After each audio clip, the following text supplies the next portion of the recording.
दर्शनं देवदेवस्य दर्शनं पापनाशनं दर्शनं स्वर्गसोपानं दर्शनं मोक्षसाधनम् दर्शनेन जिनेन्द्राणां साधूनां वन्दनेन च न चिरं तिष्ठति पापं छिद्रहस्ते यथोदकम् वीतरागमुखं दृष्ट्वा पद्मरागसमप्रभं नेकजन्म कृतं पापं दर्शनेन विनश्यति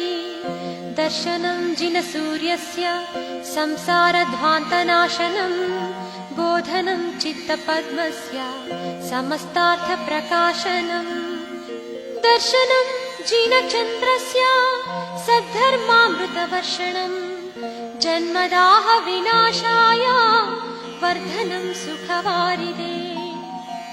जीवादितत्त्वप्रतिदर्शकाय सम्यक्त्वमुख्याष्टगुणाश्रयाय प्रशान्तरूपाय दिगम्बराय देवादिदेवाय नमो जिनाय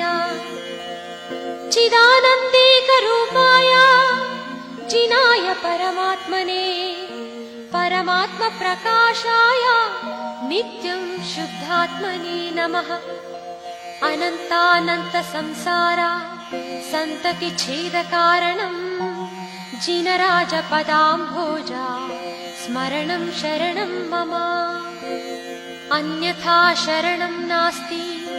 त्वमेव शरणं मम तस्मात् कारुण्यभावेन रक्ष रक्ष जिनेश्वर रक्ष रक्ष जिनेश्वर रक्ष रक्ष जिनेश्वर।